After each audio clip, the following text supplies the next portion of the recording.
Hello! This video is about using geared Troglodyte Lords for expansion for early age Agartha.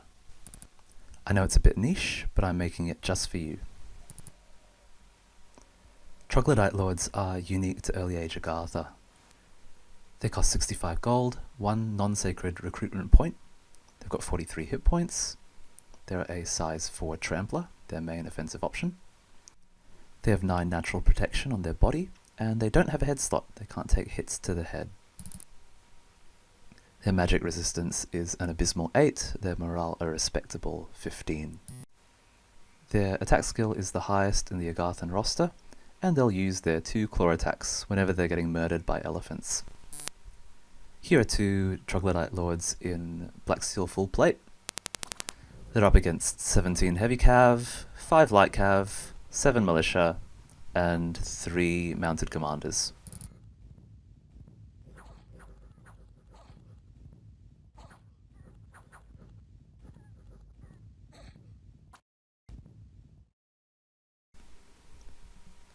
This one's fatigued out. This one's weakened. They win 4 out of 5 trials, and the other times without any afflictions.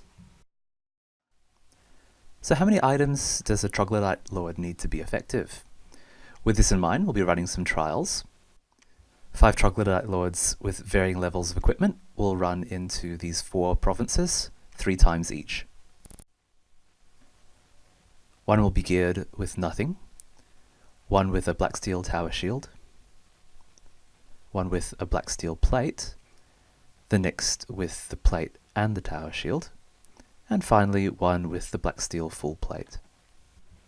Tower Shield only and unequipped lose all their trials in all 4 provinces. The Northern Province, which is 27 infantry, mostly militia, also takes down Breastplate only. Breastplate and Tower Shield takes it 2 out of 3 times, and Full Plate will win consistently. The next province is 33 infantry. Breastplate only wins 1 out of its 3, which you're seeing here. Breastplate plus Shield will lose 3 out of 3. And Full Plate will win all 3 of its trials. Poor thing is crippled. It's a close win. And I'll spare you the chase scene. Against 57 Lion Tribe, Full Plate will rack up 2 wins, and all the other trials are losses.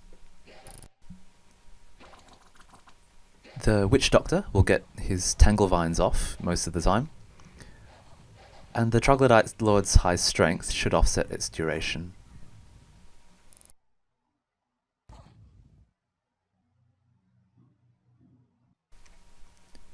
The final province is 51 Fierbolg. Only Full Plate racks up 1 win out of 3, and all the other trials are losses. I should add that Full Plate tends to fatigue out in most of its longer fights, and Full Plate plus Tower Shield doesn't seem to do too much better. It seems the best way to deal with the fatigue, as well as the best way to invest further gems, is the addition of a second Troglodyte Lord in Full Plate. Armour of Knights and Shield of Gleaming Gold look like they'd be good additions, but hopefully by the time you've reached Construction 6, you've found better things to do with your gems. Things to avoid. Elephants will make very short work of a Troglodyte Lord, armoured or not. Good night, sweet prince. With magic resistance 8, enemy spellcasters are not your friend, especially if you're unsupported.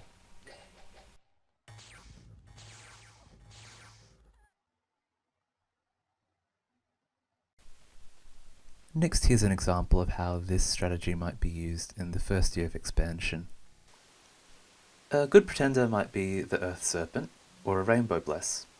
Your ancient ones could really use some attack skill, and your mages wouldn't mind some precision. This one's just a placeholder, so as to minimise its effect on expansion.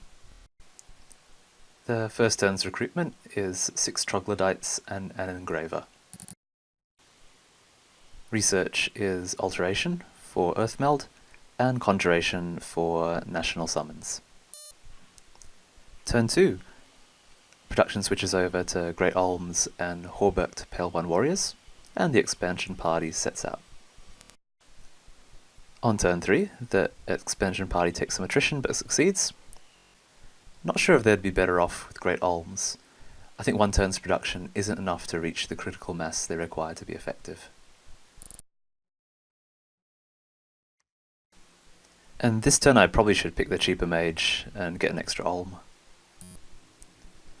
On turn 4, the Troglodytes rout early and they die on the retreat.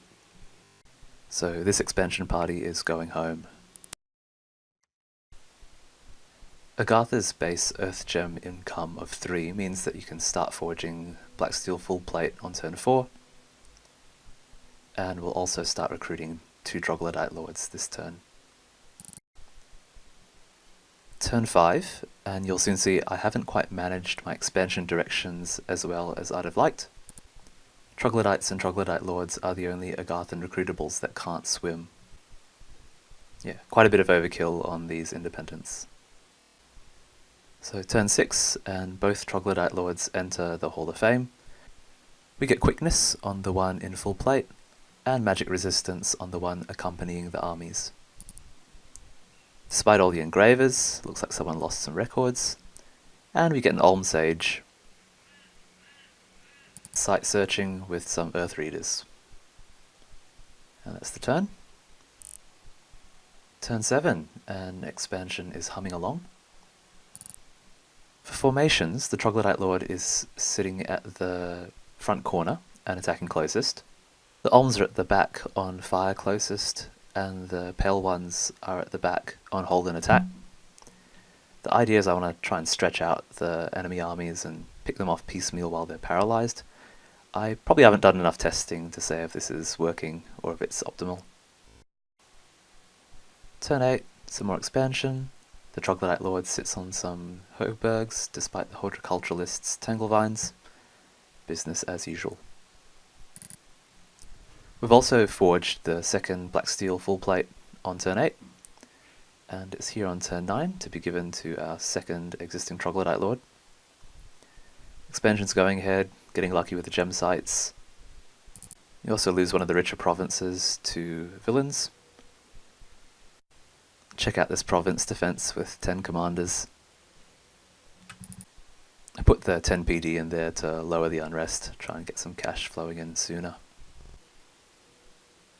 Lion Tribe have taken a chunk out of my Troglodyte Lord, and we'll have a look at that fight.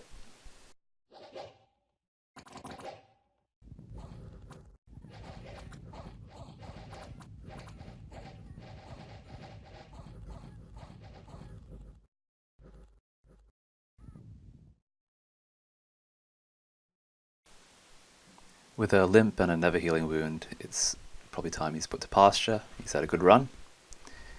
And probably best to withdraw so as to save the Blacksteel Full Plate. Turn 10, and our second Troglodyte Lord bounces off some Greek infantry. Doesn't make it out alive. Pale ones get shredded, including the last of my naked ones. Should be enough Great Olms to continue expanding without the chaff. No disrespect to the chaff. We'll have a look at how this unfolded.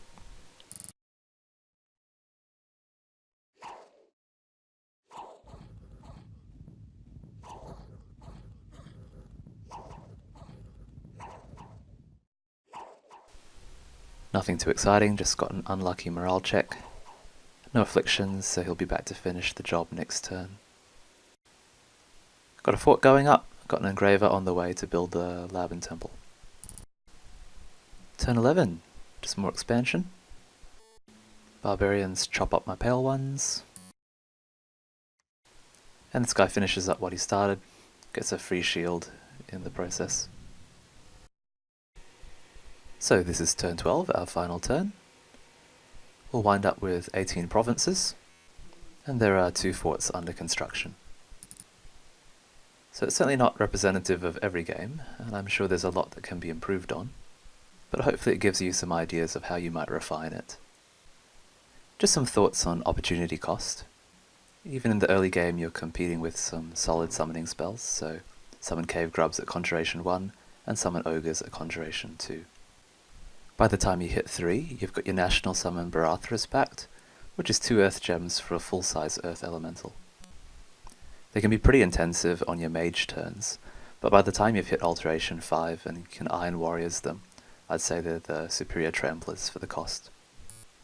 So just in summary, Troglodyte Lords in Blacksteel Full Plate are pretty effective units.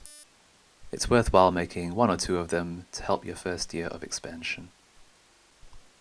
If you've made it to the end, well, thank you for your time, and I'm interested in hearing your thoughts. Goodbye.